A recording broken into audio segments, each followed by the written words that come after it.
What is up, guys? This is Jared Spalding here, and today I'm going to be talking about what silver you should buy on your budget. Which basically, what I'm saying is, depending on how much currency you have to spend on silver, what type of silver should you be buying? Like, if someone had $100 versus someone who has $100,000, I mean, obviously, that'd be kind of extreme either way. But my point being, for different amounts of currency, while I always encourage diversification, for different amounts of currency, I'd certainly recommend different courses of action. So we're going to go the three different budgets: low, middle, and high. Okay, low, we're going to say anywhere from $100 to $1,000 you have to spend on silver over the next month, let's say, right? So I would consider that low, and honestly, myself, I'd probably put myself in. I mean, I'd probably say myself is low just because of the fact that I don't have a regular job or anything. Like I said before, I'm not like an adult or anything, so it is something that makes it tough. And I definitely understand silver stacking on a budget, which is one of my most liked video on my channel now, thanks to you guys.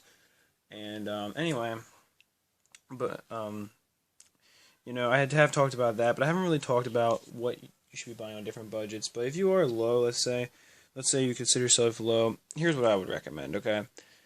There's a few different types of silver I would advise going with.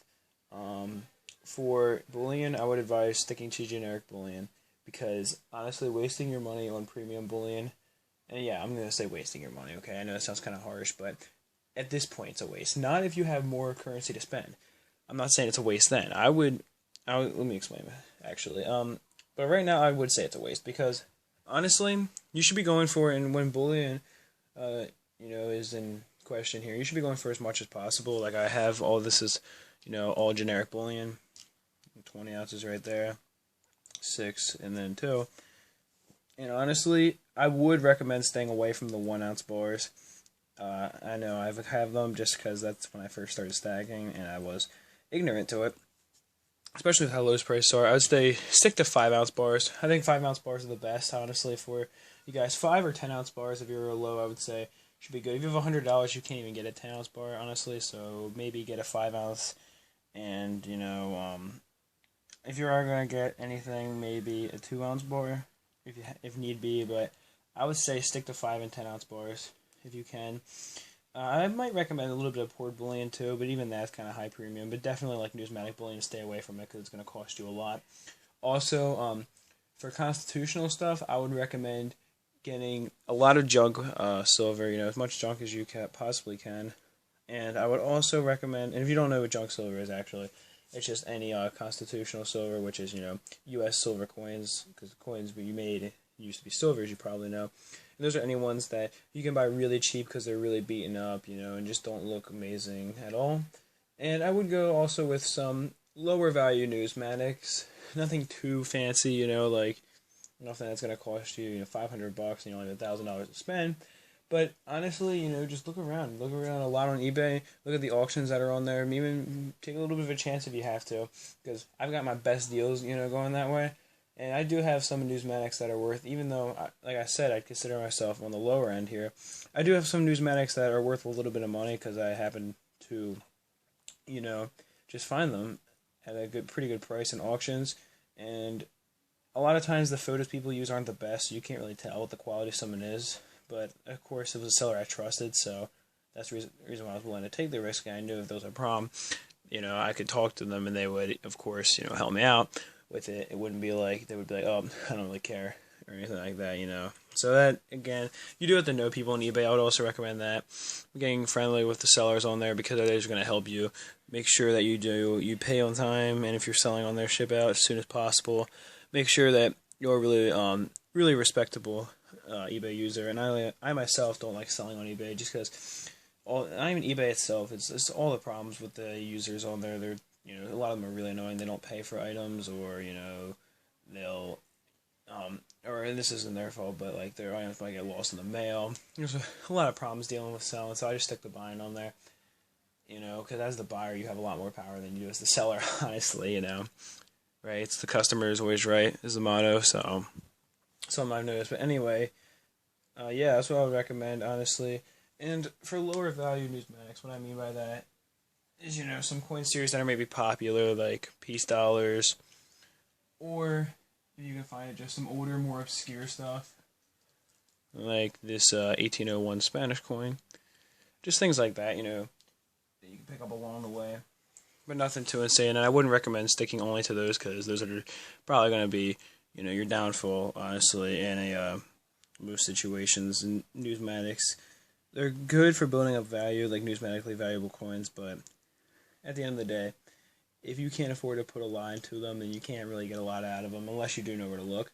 So, it's more of a risk thing, so I'd say you want a decent amount of your weight to be in your bullion and junk silver, I would say, which obviously it is going to be, because you're going to be paying such a lower premium. Now, if you have a decent amount of currency to spend, anywhere from $1,000 to $5,000, let's say, which I think is a good middle range, $5,000 being a decent amount, definitely, but I'm sure a lot of you guys are thinking, oh, I could spend 20 grand right now, and that's great for you.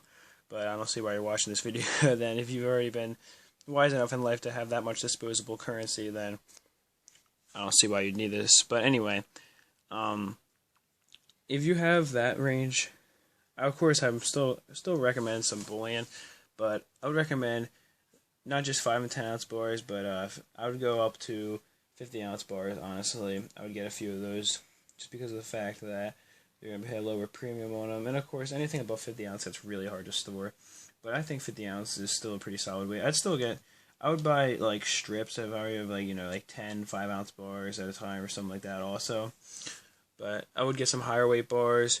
And at this point, you could have some extra currency to spend, really. So maybe some, I don't know, say some nice numismatic bullion, right? Stuff that for an ounce you have to pay like $50 type of stuff, because those do really build value well over time. It's just for someone who's coming into it, they'll only be able to get a little bit of silver. It's going to really hurt them. And also, I would imagine you wouldn't know as much if you hadn't really been in it for a while anyway. So, as opposed to someone who is more used to silver and has more currency to spend, I don't think it'd be as much of a waste. So yeah, definitely some good numismatic bullion, I would say, to pick up. It would definitely probably help you out in the long run, just because it does build value pretty well. Usually I've seen, especially the popular series, like, Kookaburras, for example, are a really popular series. American Silver Eagles aren't really that high premium of a thing. You can get those pretty cheap, but those are another popular series. Canadian Maple Leafs, Philharmonics are something that's pretty popular. But anyway, and I wouldn't just say get it 1 ounce with those. I would say go up and probably get some kilos for like Kookaburra and stuff like that, because those are the ones that really build the value. And if you keep them in really good condition, they have a much larger surface, so there's going to be harder to keep them in good condition, so they're going to be more valuable if you do pull it off. And as for numismatics, I would just go for a lot of junk silver, get a decent amount of that going, and get some higher value numismatics too, some stuff that people are, insanely valuable stuff, like $1,000 pieces, but some coins that are worth a little bit of money, or a little bit of currency, and are desirable because of it. Stuff that is going to build value over time, stuff that you're willing to take a risk in, because every time you buy a numismatic, it is a risk. And as for a high budget, I think it's kind of similar, honestly. Again, for bullion, I recommend almost the same thing for generic bullion. So stick to 50 ounce bars as our highest weight, honestly. Once you get above that, it gets really hard to store the bars. 100, 200 ounce bars are really hard to store.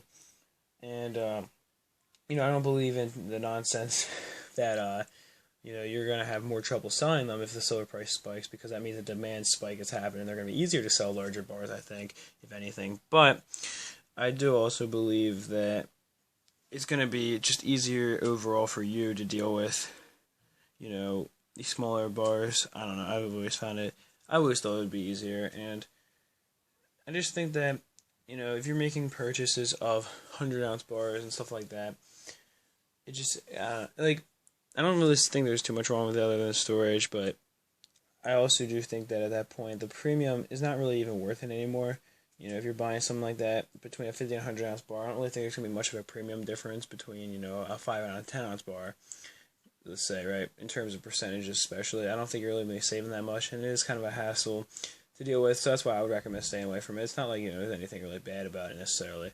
It's all up to your discretion, I think. But anyway, you know, just stick to. I would say not even worry about 5 ounce bars anymore if you have, you know. And I would say, oh, and by the way, if you're wondering, the amount of currency is just, you know, above $5,000. I would say is the higher end of how much, you know, you have to spend.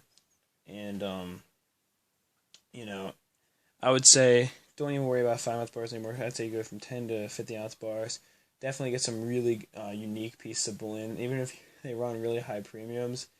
You know, they're not going to be around for a while, and that's why they are holding those premiums. So I would definitely say, you know, pick up on a lot of really unique poured bullion and that type of thing, as well as some good numismatic bullion, some really valuable pieces, low run if you can pick them up, because those are the ones that build a lot of value over time. And to someone else, you know, 500 is going to be a lot, but if you have as much as you do there, you know, if you have that much, then it's really not going to be that much for you to be spending on silver if you have a lot to still spend on, you know, the solid things that aren't, you know, their value is purely rooted in silver. And for constitutional, I feel like it's also going to be similar, you know.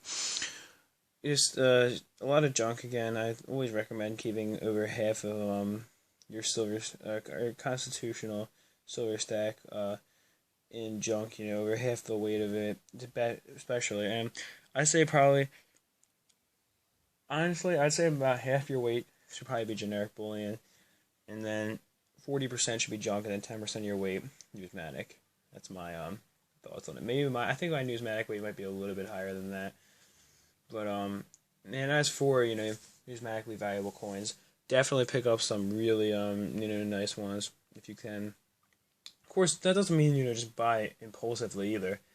But what I am trying to say is that, you know, you should be trying to pick up some nicer pieces. And also, I would recommend buying even the nicer pieces in bulk, like, you know, maybe $100 PS at a time, because you're going to be saving the amount of currency you're going to be saving, that is going to be insane, you know. And there's bound to be a few, you know, maybe not key dates or anything like that in the lot, but there's bound to be a few that look really nice and are worth a little bit more than the others if you buy 100 at a time. So that's another reason why I'd recommend buying them in huge bulk like that. But anyway, that is it for this video, I think. I hope you guys enjoy a little bit of a longer one, and peace, love, much respect.